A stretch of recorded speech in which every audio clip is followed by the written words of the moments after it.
네, 성탄은 한 아기가 우리에게 태어난 소식입니다.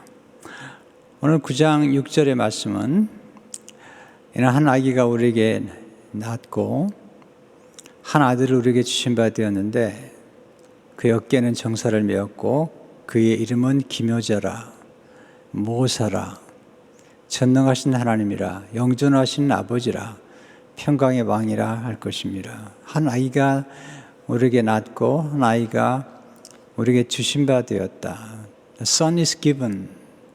주셨다는 겁니다. 선물로 주신 것입니다. 이 아이가 예수 그리스도입니다. 하나님 우리에게 가장 소중한 아들을 우리에게 보내주셨고 선물로 허락해 주신 것입니다. 요한복음 3장 16절의 말씀은 복음이죠. 하나님이 세상을 이처럼 사랑하사 독생자를 주셨으니 A son is given. 이는 그를 믿는 자마다 멸망치 않고 영생을 얻게 하려 하심이라. 이 주셨다는 것은 선물로 주신 거예요. 값없이. 근데 이 독생하신 예수 그리스도를 통해서 우리는 영생을 선물로 받은 것입니다. 성탄은 선물의 계절이에요.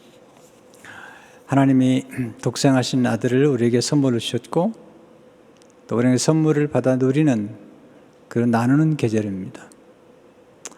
선물은 소중합니다. 어떤 선물도 소중하지 않은 선물은 없습니다. 왜냐하면 그 선물 속에는 선물을 준비한 분의 깊은 사랑과 때로는 고뇌가 담겨 있어요. 그 정성이 담겨 있는 거죠. 선물은 사소한 선물은 없습니다. 모든 선물은 가치 있고 고귀한 것입니다. 자, 그럼에도 불구하고 우리 생각 가운데 우리를 영원히 복되게 하는 선물이 있는데 그 선물은 예수 그리스도이십니다. 자, 우리는 선물을 받은 우리의 가장 중요한 책임은 뭐냐면 우리가 받은 선물의 가치를 아는 것입니다. 선물 속에 무엇이 담겨 있는가를 아는 것입니다. 선물을 받았다고 선물을 아는 게 아니잖아요. 우리가 컴퓨터를 구입했다고 컴퓨터의 모든 기능을 아는 것이 아니잖아요. 하나님께서 우리에게 선물을 주셨어요. 예수 그리스도. 우리가 해야 될 가장 중요한 것은 우리가 받은 선물이신 예수님이 어떤 분인가를 아는 것입니다. 자, 선물을 받은 사람이 또 선물과 함께 중요하게 생각해야 될 것이 있습니다. 그것은 선물을 주신 분을 아는 것입니다.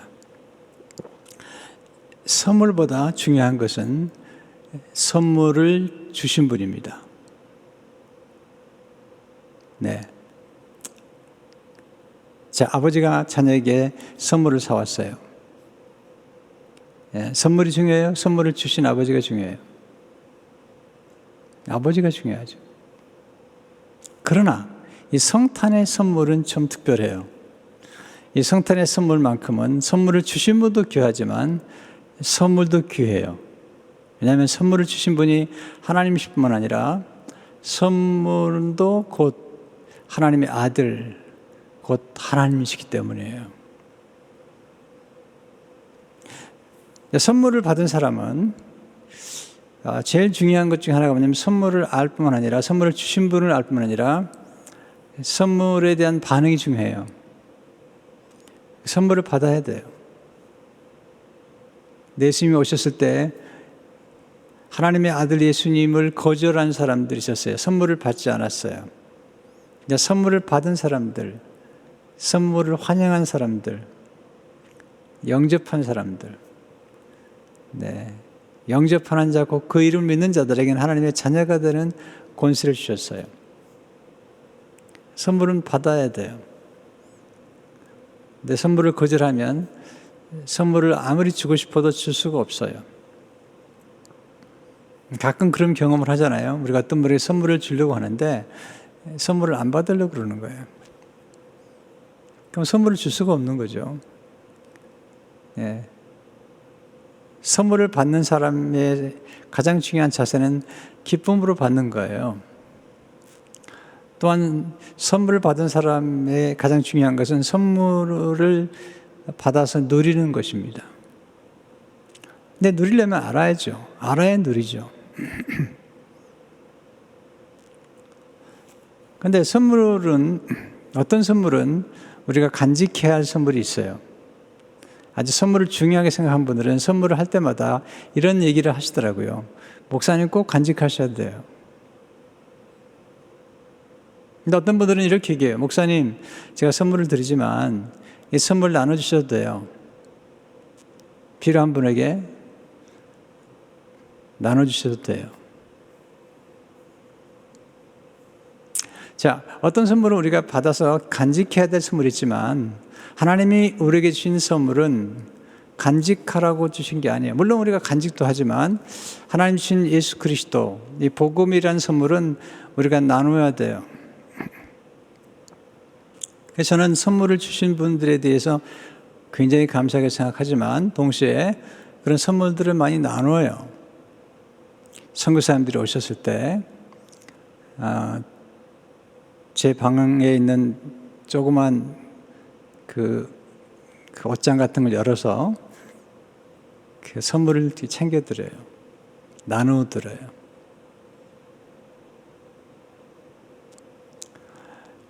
네, 어떤 선물은 간직할 수밖에 없지만 어떤 선물은 나눠드려요.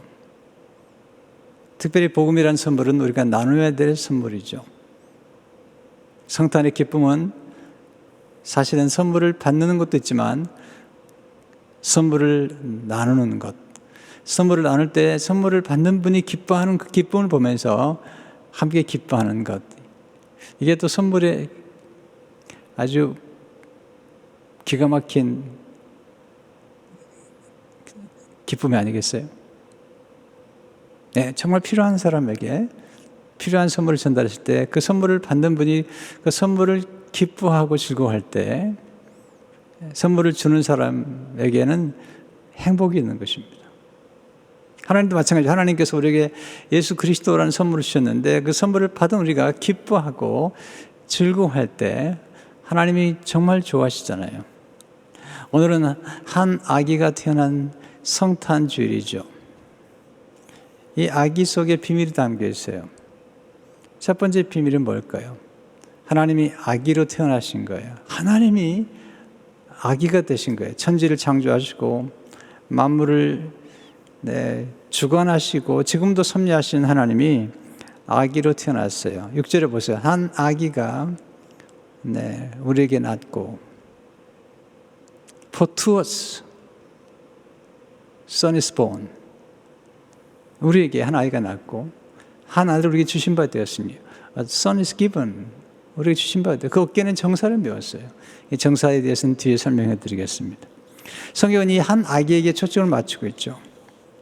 이사야 선지자는 이 한 아이가 태어날 것에 대해서 얘기를 하죠. 그러나 이 아이가 태어날 것에 대한 예언은 사실 창세기 3장 15절에서부터 시작이 됐죠. 여자의 후손, 이 뱀의 머리를 칠 거라는 그 여자의 후손. 그래서 여자 후손으로 메시아가 오셔야만 돼요. 그래서 이사야 7장 14절은 이렇게 예언하고 있죠. 그러면 주께서 친히 징조를 너에게 주실 것이라. 보라, 처녀가 잉태하여 아들을 낳을 것이요 그의 이름을 임마누엘이라 하리라.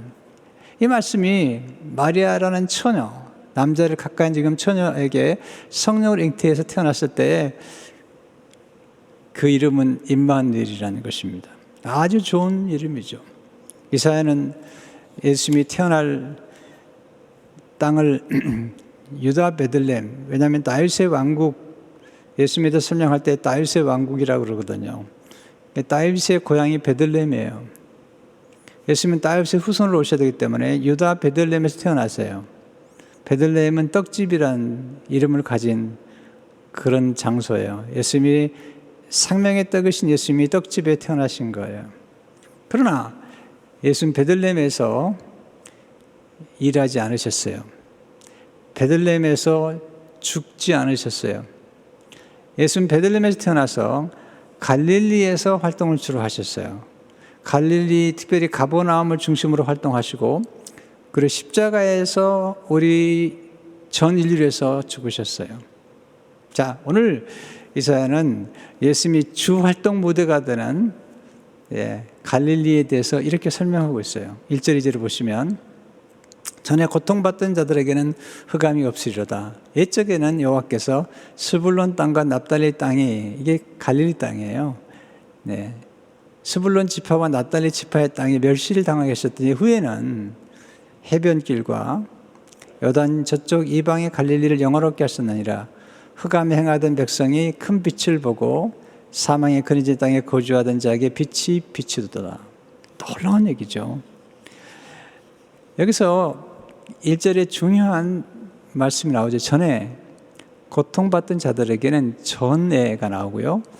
그 다음에 후에는 해변길과 요단 저쪽 이방의 갈릴리를 영화롭게 하셨느니라.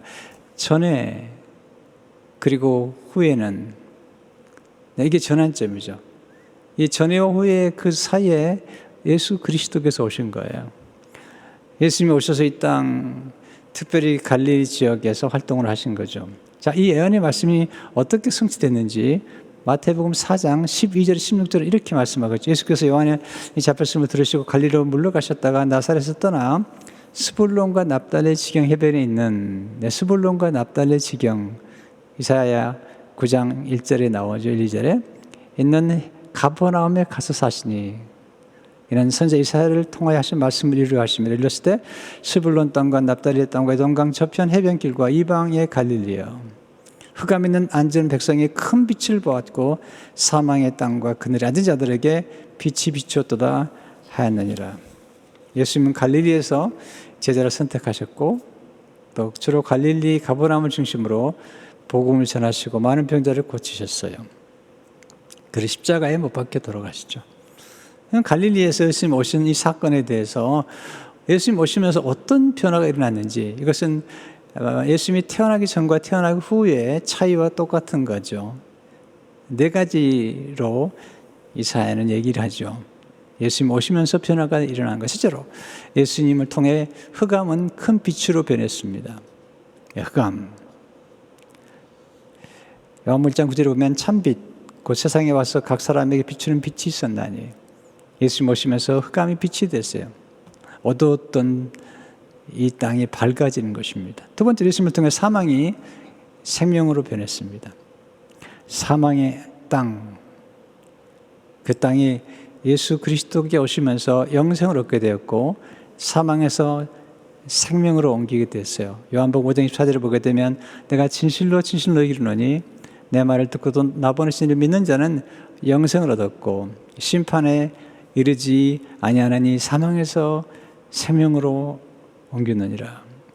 이 진리가 진실임을 우리가 안다면 우리가 받은 복음은 정말 놀라운 것입니다. 예수님을 통해서 사망에서 생명으로 옮기게 되었습니다. 세 번째, 예수님을 통해서 멸시받은 자가 영어를 얻게 되었습니다. 스불론 땅과 납달리 땅이 한때 멸시를 당했죠. 예수님이 오셔서 고난과 멸시를 대신 당하심으로 우리를 영원롭게 만드셨어요. 예수님이 오신 후로 죄인과 또 비천한 사람들과 가난한 사람들과 장애를 가진 사람들과 멸시받는 사람들이 영원롭게 되었어요. 이게 인생의 역전이에요. 주님이 고난과 멸시를 대신 당하신 거죠. 마가복음 9장 12절을 보게 되면 이르시되 엘리야가 과연 먼저 와서, 엘리야는 여기서 세례요한 의미예요. 모든 것을 회복하거니와 어찌 인자에 대하여 기록하기를 많은 고난을 받고 멸시를 당하리라 하였느냐. 예수님 멸시를 당하시고 우리를 영원롭게 부르신 거죠. 로마서 8장 30절을 보게 되면 또 미리 정하신 그들을 또한 부르시고 부르신 그들 또한 의롭다 하시고 의롭다 하신 그들을 영원롭게 하셨느니라. 넷째로 예수님 통해서 온 인류가 구원을 받게 되었어요. 구약은 주로 선민, 이스라엘 민족을 중심으로 구원의 역사가 이루어졌지만 하나님의 본래적인 의도는 전 인류를 구원하는 거죠. 그래서 예수님의 소식은 온 백성을 위한 소식이죠. 누가복음 2장 10절 11절에 보게 되면 천사가 이르되 무서워하지 말라 내가 온 백성에게 미칠 큰 기쁨의 좋은 소식을 너에게 전하노라. 온 백성, 온 누리 사람들이죠. 예수님은 베들레헴에 태어나셨어요. 예수님은 갈릴리를 중심으로 사역하셨고 예수님은 온 백성을 위해 예루살렘에서 영문 밖에서 십자가의 죽으심으로 우리를 구원하셨어요. 네, 성경 전체는 이 한 아기 예수 그리스도에게 초점을 맞추고 있고 전 인류 역사와 과거와 미래가 이 한 아이에게 초점을 맞추고 있는 거예요. 인류 역사 히스토리는 His story, 예수 그리스도의 스토리인 거예요. 그분이 오심으로, 그분이 오시면서 흑암은 빛으로, 사망은 생명으로, 멸시는 영화로, 그리고 그 구원은 온 인류에 미치게 된 것입니다. 두 번째로 아기 이름 속에 놀라운 비밀이 담겨 있습니다. 이사야 7장 14절을 보게 되면 그러면 주께서 친히 징조를 너에게 주실 것이라. 보라 처녀가 잉태하여 아들을 낳을 것이요 그의 이름을 임마누엘이라 하리라. 이 임마누엘과 함께 주신 이름이 오늘 9장 6절에 나오죠. 그 이름은 기묘자라. 기묘자란 말의 뜻은 기이하다, 놀랍다는 뜻이에요. 원더풀. 네. 모사라, 전능하신 하나님이라, 영존하신 아버지라, 평강의 왕이라 할 것입니다. 임마누엘이라는 이름의 뜻은 하나님이 우리와 함께 하시다라는 뜻이에요. 아니, 이름 뜻 그대로 하나님이 우리와 함께 하세요. 예수님이 오신 가장 중요한 이유는 우리와 함께 하시고 우리 가운데 거하시기 위해서, 우리를 위해서 우리에게 우리 가운데 거하시기 위해서 오신 거예요. 그래서 임마누엘은 정말 놀라운 이름일 뿐 아니라 이 임마누엘 속에 오늘 이사야 9장 6절에 있는 모든 이름이 다 포함되어 있어요. 임마누엘을 묵상했어요. 그리고 또 묵상했어요. 그런 중에 이사야 7장 14절의 말씀과 9장 6절에 있는 이름이 연결된다는 사실을 깨달았어요. 첫째로 임마누엘은 보호하심을 의미해요. 하나님의 보호하심. 그 이름은 영존하신 아버지라. 아버지라. 예수님은 하나님의 아들이죠. 예수님은 하나님의 아버지가 아니세요. 여기서 말하는 아버지의 뜻은 뭘까요? 그 당시에 왕들을 백성의 아버지라고 이렇게 했어요. 왕들은 백성의 아버지를 뭐냐면 왕들이 곧 왕이 백성을 보호한다는 뜻이에요. 아버지는 보호하는 사람이에요. 함께함으로 보호하는 거죠. 아버지가 함께하면 든든하잖아요. 두려움이 없어지잖아요. 하나님의 임재가 경험하는 것은 바로 함께 하시는 거예요. 함께하면 모든 두려움이 사라지죠. 이사야 40장 10절을 보게 되면 두려워하지 말라 내가 너와 함께함이라 놀라지 말라 나 내 하나님이 됨이라 내가 너를 굳세게 하리라 참으로 너를 도와주리라 참으로 나의 의로운 오른손으로 너를 붙들리라. 이 보호하심은 공급하심을 의미해요. 우리가 필요할 때마다 우리의 필요를 채워주시는 하나님, 임마누엘 하나님, 그분이 함께 하시면 두려움이 사라지죠. 문제가 해결되죠. 임재 하나로 끝나는 거죠. 제가 며칠 전에 설교하다가 말씀드렸잖아요. 제가 어릴 적에 5살 이전의 사건들은 거의 기억을 잘 못하는데 제가 5살 이전에 기억을 몇 개 기억한 게 있어요. 그 중에 하나가 뭐냐면 제가 밖에서 놀다가 길을 잃어버렸어요. 어린 나이라 스스로 집을 찾을 수가 없는 거예요. 얼마나 어린 나이에 두려웠겠습니까? 얼마나 당황했겠습니까? 얼마나 무서웠겠습니까? 많이 울었죠. 근데 저보다 더 힘들었던 분이 어머니시더라고요. 아들이 사라진 걸 아시고 어머니가 미친 여인처럼 제 이름을 부르면서 찾아다니신 거예요. 미친 여인처럼 찾아다니셨어요. 동네방네를 다 찾아다니는데 보이잖아요. 한 사람이 얘기했어요. 한번 파출소에 가보세요. 가끔 아이들이 길을 잃으면 파출소에다 데려놓는데 한번 가보세요. 파출소에 갔더니 제가 있었던 거죠. 어머니를 보는 순간, 어머니의 품에 안기는 순간, 어머니의 임재를 경험하는 순간 모든 두려움이 사라졌어요. 어머니 임재 하나로 모든 게 해결이 됐어요. 저는 어머니 생각할 때마다 늘 감사해요. 왜냐하면 우리 어머니는 바느질을 했지만 참 이상해요. 바느질을 했지만 어머니는 문제 해결자였어요. 어떤 문제든지 어머니한테 얘기하면 어머니가 해결해 주셨어요. 늘 든든했어요. 어머니 임재가 든든하고 어머니가 함께 한다는 게 든든하고 또 어떤 문제가 생기든 간에 어머니에게 얘기하면 어머니는 반드시 아들의 문제를 해결해 주셨어요. 네, 어머니는 어떤 면에서 임마누엘의 모습을 보여준 분이에요. 어찌 제 어머니만 그러겠습니까? 두 번째, 임마누엘은 승리를 의미하죠. 승리. 함께하면 승리하게 돼. 그 이름은 전능하신 하나님이라. 인생은 싸움터인데 전능하신 하나님이 함께 하시면 넉넉히 이길 수 있잖아요. 여호수아 1장 9절에 보면 내가 내게 명령한 것이 아니냐. 강하고 담대하라. 두려워하지 말라. 놀라지 말라. 내가 어디로 가든지 내 하나님 여호와가 너와 함께하는 일 하시니라. 이것은 여호수아에게 약속하신 임마누엘의 약속일 뿐 아니라 이 약속은 가나안 정복할 때 모든 전쟁에서 승리를 가져올 거라고는, 설령 실패를 경험한다 할지라도 궁극적으로 승리케 하겠다는 하나님의 약속이십니다. 세 번째, 임마누엘은 위로와 변호와 조언을 의미합니다. 위로와 변호와 조언을 의미하잖아요. 그 이름은 모사라, 영어로 카운셀러예요.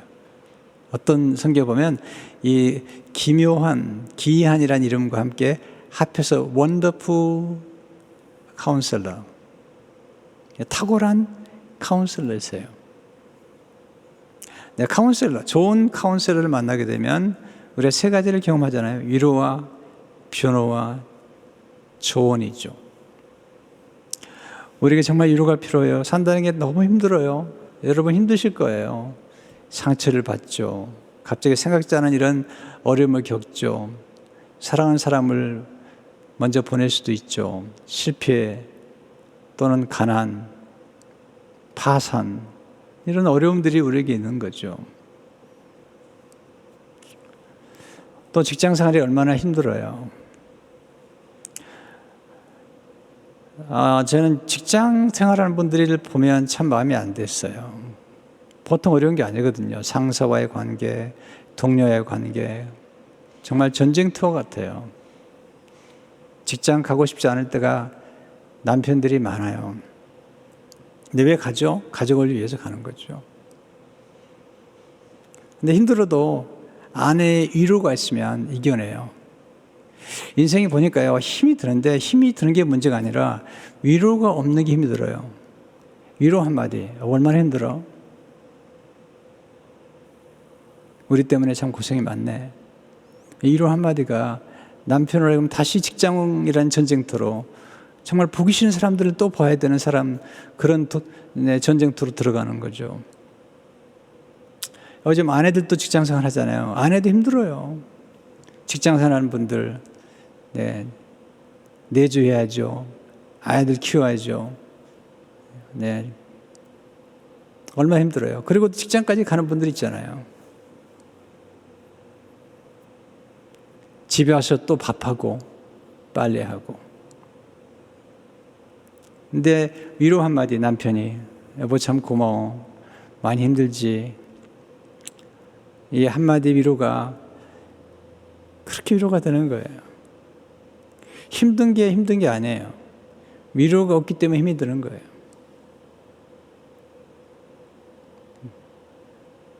제가 박희인 목사님 통해서 들었던 이야기예요. 캐나다에 박 목사님 집회를 갔는데 한 남편이 휠체어에 앉아가지고 거의 20년 동안 그냥 병상에 있는 거예요. 집회 후에 그 집에서 식사 초대해서 갔는데 그 아내가 밥을 준비하고 이제 설거지를 하는 거죠. 그때 목사님께서 그 투병 생활을 20년 가까이 하신 분에게 얼마나 힘드세요? 투병 생활이. 그때 그 남편이 하는 말, 목사님께, 제가 힘들긴요, 아내가 힘들죠. 아내가 힘들죠. 그때 설거지를 하던 아내가 갑자기 멈추고 조용하더래요. 그리고 남편을 바라보더래요. 그리고 눈물을 흘리더래요. 여보, 진짜야? 왜냐하면 20년 동안 한 번도 들어보지 못했던 얘기예요, 남편이. 자, 남편이 그런 마음을 가지고 있었을 것 같아요. 가지고 있는 것과 표현하는 건 다르잖아요. 그 말 한마디에 20년의 수고가 녹아나는 거예요. 당신 정말이에요?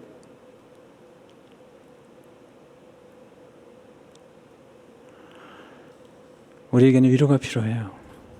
하나님이 우리 위로자가 되세요. 이사야 60장 12절 보면 13절 보면 어머니가 자식을 위로함 같이 내가 너를 위로할 것인즉 너희가 예루살렘에서 위로를 받으리니. 고난 중에 있는 환난 중인 사람들 위로하시잖아요. 고린도서 1장 4절을 보면 우리의 모든 환난 중에서 우리를 위로하사 우리로 하여금 하나님께 받는 위로로서 모든 환난 중에 있는 자들을 능히 위로하게 하시는 이시로다. 위로 얼마나 좋은 단어입니까? 하나님은 위로자가 되세요. 예수님이 위로하기 위해서 오신 거예요. 또한 우리를 변호해 주시기 위해서, 우리 연약함을 변호해 주시기 위해서, 우리가 죄인됨을 고소하는 사탄을 향해서 그를 책망하고 하나님 옆에 가서 연약할 수밖에 없는 인간의 모습, 그리고 대신 죄의 짐을 담당해 주시면서 변호해 주시는 분이 예수님이세요. 그리고 조언해 주잖아요. 우리는 다 조언이 필요하잖아요. 지혜가 필요하잖아요. 우리가 이 어린 아기 예수에게 가면 이 예수님 안에 모든 지식과 지혜, 보호가 담겨 있는 거예요. 예수님께 가서 예수님의 말씀 속에서 조언을 구하세요. 제가 오늘 아침에 묵상하면서 다시 한번 묵상하면서 제가 예수 그리스도를 만난 후로 지금까지 내가 예수님을 통해서 받았던 좋은 지혜와 조언들을 생각해 보니까 너무 많은 거예요. 너무 많은 거예요. 예를 들어서 먼저 구할 것, 우선순위에 대해서. 또 남에게 대접을 받고자 하는 대로 먼저 남을 대접하라는 거예요. 저는 이 말씀이 황금률이라고 그러잖아요. 골든률이라고 그러는데 제가 목회하면서 늘 생각을 해요. 제 자신보다 성도들, 우리 장로님들, 권사님들, 집사님들, 또 목회하면서 우리 동역하는 우리 부목사님들, 전사님들을 먼저 생각하고 어떻게 섬겨드리면 좋을까? 근데 놀라운 사실은 이렇게 제가 마음 먹고 존중을 심으면 존중이 내게 돌아와요. 부메랑처럼. 사랑하시면 사랑이 돌아오고.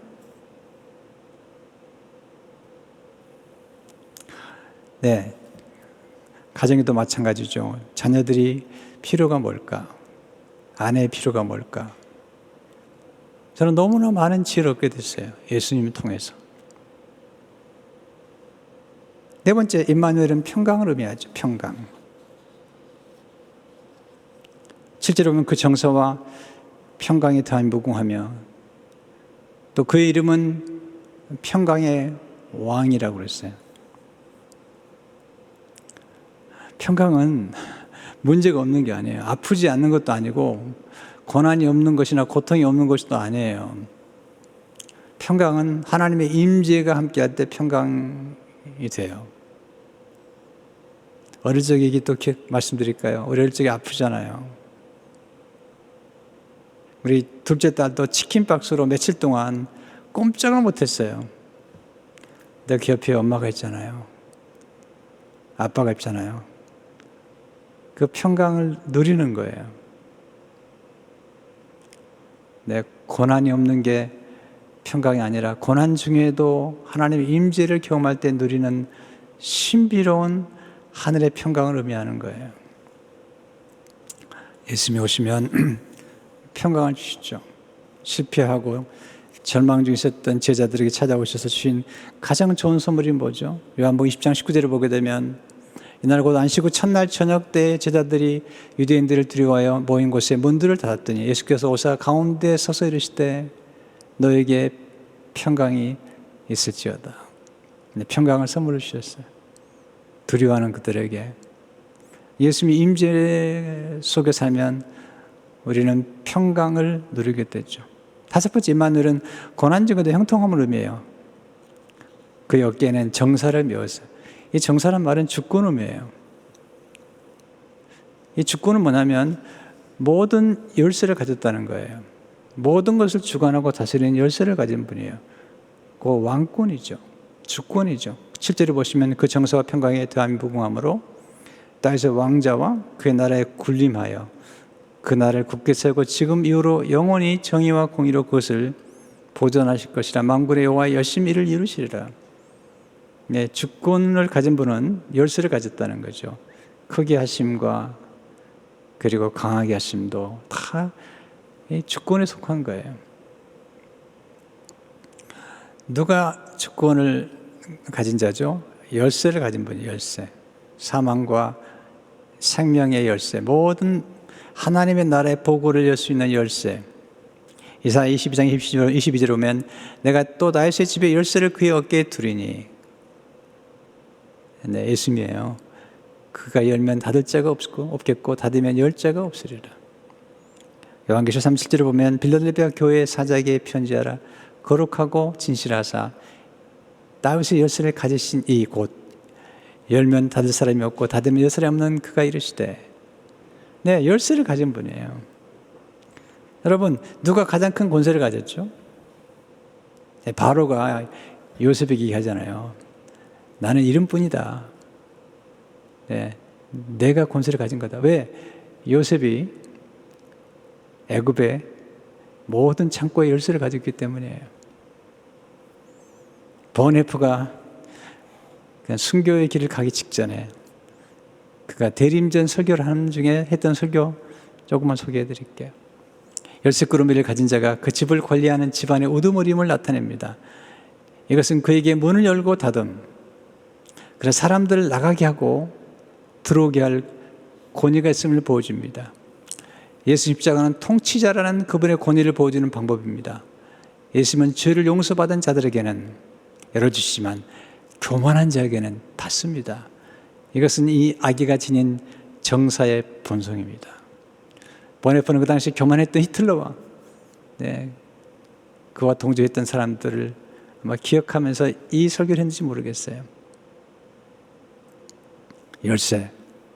요셉처럼 사실은 열쇠를 가진 자가 많지 않죠. 구약 예수님의 모형이에요. 근데 하나님이 함께 하심으로 그는 형통해요. 그리고 열쇠를 가진 자가 돼요. 창세기 39장 2절 3절을 보게 되면 여호와께서 요셉과 함께 하심으로 그가 형통한 자가 되어 그의 주인 애굽 사람의 집에 있으니 그의 주인이 여호와께서 그와 함께 하심을 보며 또 여호와께서 그의 범사에 형통하게 하심을 보았더라. 고난이 없는 게 아니라니까요. 아직 근무청자가 되기 전인데 그런 형통하다고 얘기하고 있어요. 왜냐하면 하나님이 함께 하시기 때문에. 그리고 그에게 가장 총무일이 바뀌어요. 가장 총무라는 것은 그 집의 열쇠를 가진 거예요. 굉장한 파워인 거예요. 나중에 국무총리가 되죠. 나라의 전체 열쇠를 가진 거죠.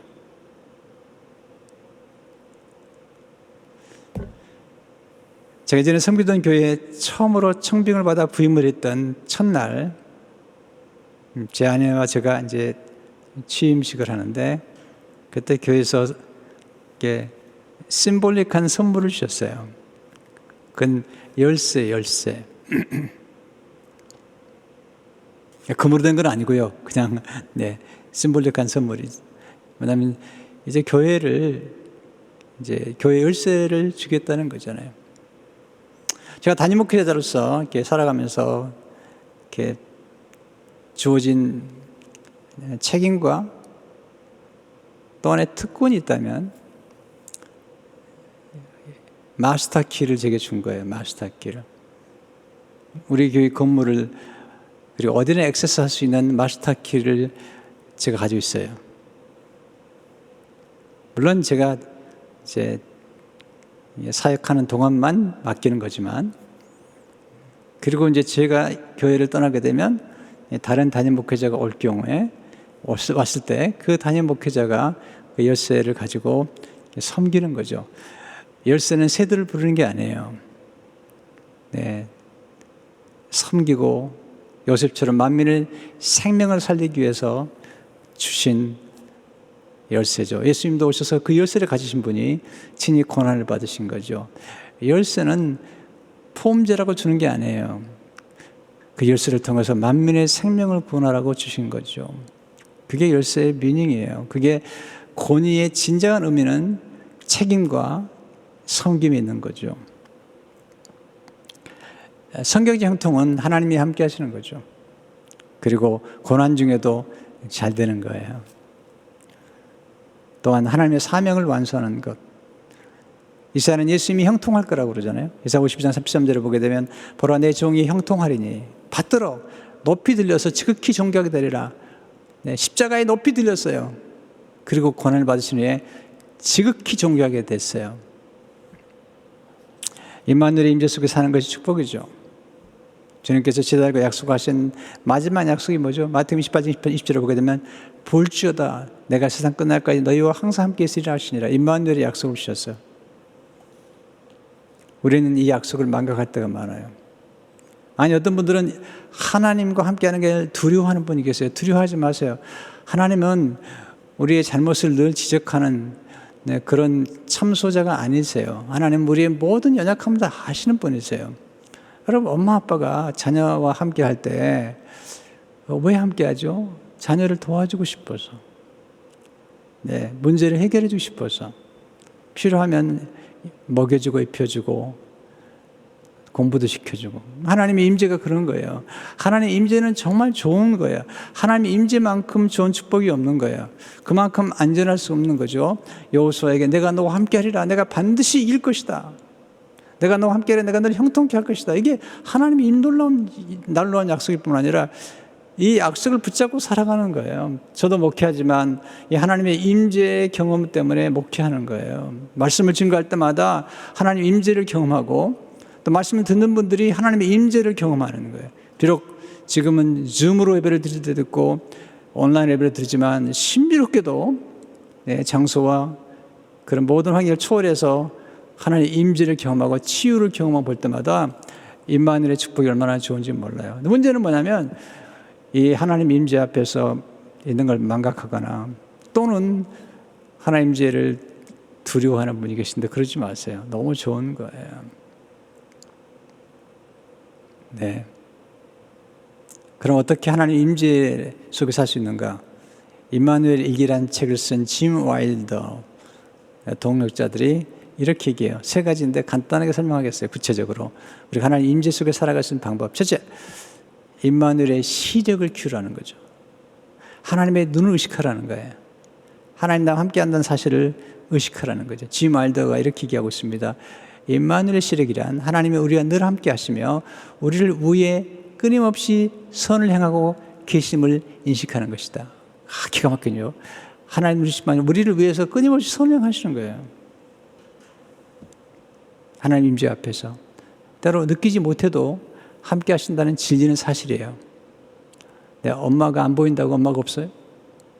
아이들에게 늘 함께 하잖아요. 똑같아요. 그 시력을 의식하는 것.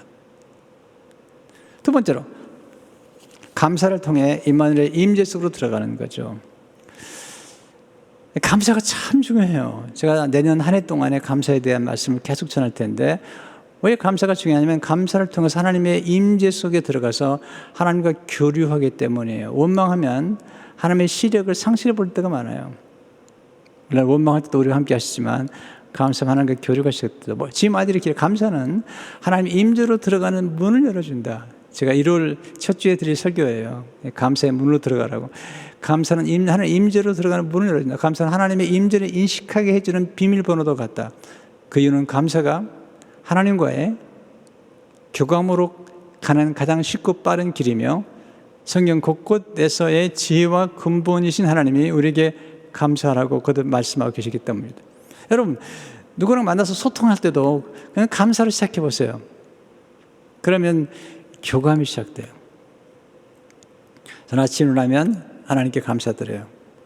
또 하는 게 있어요. 저의 하나의 리추얼이에요. 의식인데 아침에 일어나면 감사하고 그리고 언제나 거울을 보고 하나님의 앞에서 제가 하나님 앞에 최고의 선물을 드려요.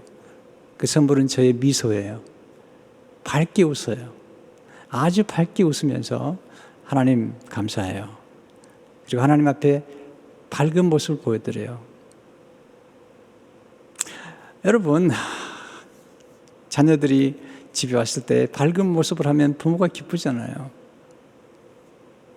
집에 들어갔을 때 아내가 밝은 모습을 하고 있으면 아내가 해가 되는 거죠. 집안에 해가 돼서 집이 밝아요. 남편이 집안에 문제가 없구나, 애들 잘 있구나 라고 느껴지는 것처럼, 또 남편이 밖에서 들어올 때 밝게 웃고 들어오면 우리 남편 괜찮구나, 네, 그런 것처럼 하나님 앞에서 밝게 미소를 보여드리면 하나님 너무 기뻐하시고 그렇게 하루를 시작해요. 네, 아침마다 그래요. 네. 제가 웃으니까 거울도 웃더라고요. 네. 하나님 앞에서 진정한 마음으로 미소를 선물해 드리는 거예요. 그리고 하루를 시작하는, 그게 저의 감사의 시작이에요. 셋째, 임마누엘 일기 쓰기를 통해서 하나님과 생각의 교류를 하십시오. 생각 가운데는 육의 생각이 있고 영의 생각이 있잖아요. 로마서 8장 6절은 육신의 생각은 사망이요 영의 생각은 생명과 평안이니라. 일기 쓰기, 임마누엘을 읽으면 하면 하나님 임재 앞에서 일기를 쓰면서 하나님의 생각과 우리 생각을 교류하는 거예요. 그걸 꼭 임마누엘 일기 쓰기라고 해도 좋고요. 또는 감사 노트라고 쓰기도 좋고요. 영성일기라고 해도 좋고요. 영혼의 일기라고 해도 다 괜찮아요. 하나님 임재 앞에서 우리의 생각과 하나님의 생각을 교류시키는 거예요. 우리의 잘못된 생각이 있으면 하나님의 생각과 함께 교류하면서 우리 영혼의 조율을 하는 시간을 갖는 거예요. 튜닝을 하는 거예요. 자, 보세요. 피아노나 또는 바이올린이나 첼로나 연주하기 전에 이렇게 튠하는 시간을 갖죠. 자, 조율한다는 것은 어떤 악기 소리를 낼 때 더 좋은 소리를 내기 위해서 조율하는 게 아니에요. 예, 있는 그대로 소리를 아름답게 내는 거예요. 그게 제일 좋은 거예요. 여러분과 저는 하나님이 독특하게 만드셨기 때문에 각자를 하나님 너무 사랑하시는 거예요. 저도 목회 초기에는 훌륭한 목사님들을 자꾸 흉내내고 싶어 했어요. 근데 하나님이 저한테 말씀하셨어요. No. 내가 원하는 것은 주민이 너야. 너의 목소리, 너의 성향, 너의 기질을 가지고 설교하는 걸 내가 원하는 거야. 너만의 목소리. 그게 하나님과 우리 생각을 튜닝하는 거예요. 여러분, 사진을 찍는 분들이 옛날 사진을 보면, 사진기 보면 이렇게 초점을 맞추잖아요. 이 초점을 맞춘다는 것은 더 잘 보이기 위한 걸까요? 있는 모습 그대로 보기 위한 걸까요? 있는 모습 그대로. 그게 중요한 거예요. 그처럼 우리가 하나님의 생각과 우리 생각을 조율하게 되면 놀라운 변화를 경험하게 되죠. 지금 알들은 이렇게 말합니다. 하나님과 생각 맞추기는 고통 중에 힘들어하는 이들에게 마음을 가다듬을 수 있도록 도와주는 단계들을 제공함으로써 하나님의 인정, 공감하심을 받도록 도와준다. 하나님의 위로와 도움을 경험하면서 그분의 임재를 인식하게 되고 평강을 회복할 수 있게 된다. 제가 벌써 10년도 넘었지만 그때 엄청난 어려움을 겪었어요. 엄청난 공격을 받았어요. 네, 저를 미워하는 분들이 계셨어요. 저를 그렇게 싫어하는 분이 계셨어요. 저를 망가뜨리겠다고 하는 분들이 계셨어요. 그런데 왜 제가 무너지지 않고 여기까지 올 수 있었을까요? 그때 제가 하나님 앞에서 하나님과의 생각의 교류를 한 거예요. 보니까 요셉을 보니까 요셉을 미워했던 사람들, 요셉을 미워했던 형제들, 그를 괴롭혔던 보디발의 아내 때문에 요셉이 형통하다라는 거예요. 뿐만 아니라 그 기간이 꽤 길더라는 거죠. 또 다윗을 보니까 가까운 그의 장인이 괴롭히는 거예요. 사울 왕이. 근데 빨리 문제를 풀어주지 않아요. 하나님께 서서히 풀어주는 거예요. 네, 그렇게 하나님의 생각을 교류하면서 저는 죽어가면서 조급하지 않았고, 그리고 아무도 미워할 필요가 없었어요. 왜냐하면 하나님이 저를 훈련시킨다는 사실을 알았기 때문에. 뿐만 아니라 빨리 문제가 해결될 거라고 생각하지 않았어요. 꽤 시간이 걸릴 거라는 생각 아래 서서히 하나님의 섭리 안에서 조용한 확신을 가지고 기다렸던 것이죠. 거기서 하나님 임재 아래서 제 삶을 지금 만들어 가시는 하나님의 솜씨, 손길을 기대하면서 어려움들을 잘 견뎌냈던 시간들이에요. 이게 하나님의 생각과의 교류라는 것입니다. 예수님 오셨어요. 우리와 함께 하고 계세요. 지금은 그리스도의 영이신 성령이 우리와 함께 하시고 또 우리가 하나님 임재 안에 살기를 원하세요. 하나님께 늘 아침에 인사하세요. Good morning, Holy Spirit, Jesus. 그렇게 해보세요. 그리고 힘들 때마다 조용히 앉아서 침묵기도, 호흡기도, 예수기도 드리세요. 예수님. 이름만 불러보세요. 예수님. 우리가 어릴 적에는 엄마 그렇게 했잖아요. 예수님. 그때 예수 임재를 경험하면서 우리 삶의 놀라운 변화를 경험하게 돼요. 그래서 흑암이 빛으로 바뀌어요. 그리고 사망 같은 우리 인생이 생명으로 바뀌기 시작해요. 우리의 멸시가 영광이 돼요. 그리고 하나님의 구원의 손길을 경험하는 거죠. 예수님이 오셔서 우리에게 주신 선물이에요. 그리고 하나님이 아들 예수님을 통해서 주신 선물이죠. 우리가 가진 이 선물을 이제 환영하고 받아 누릴 뿐만 아니라 그리고 나누는 거죠. 이게 전도예요. 우리가 정말로 이 선물의 소중함을 안다면 우리는 아직도 구원받지 못한 우리 가족들을 향해서 전도하지 않을 수 없어요. 이 선물이 정말이라는 사실을 안다면 이 선물을 받기만 하면 영생을 얻게 되고 모든 죄를 사함받고 완전히 사함받고 그리고 우리에게 영원한 천국에 들어간다는 사실, 정말 그 진리를 기억하고 생생하게 알 수만 있다면, 그렇게 믿는다면 어떻게 전도하지 않을 수 있겠어요? 어떻게 가까운 사람들에게 이 좋은 것을 나누지 않을 수 있겠어요? 우리 너무나 인식하지 않는 거죠. 너무나 당연하게 생각하고 있는 거죠. 우리가 받은 선물이 얼마나 존귀한 걸 안다면 우리는 전도하고 선교할 수밖에 없어요. 이 성탄의 계절에, 선물을 나누는 이 계절에 가장 중요한 선물은 그리스도예요. 가장 중요한 구제는 그리스도를 나눠주는 것입니다. 이 귀중한 선물을 받은 우리가 이제 이 귀중한 선물을 나누는 우리 모두가 되기를 주님 이름으로 축원합니다.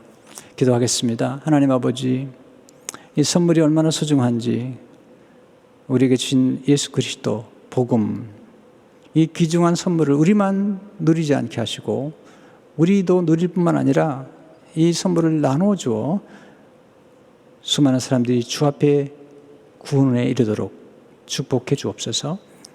예수 이름으로 기도하옵나이다. 아멘.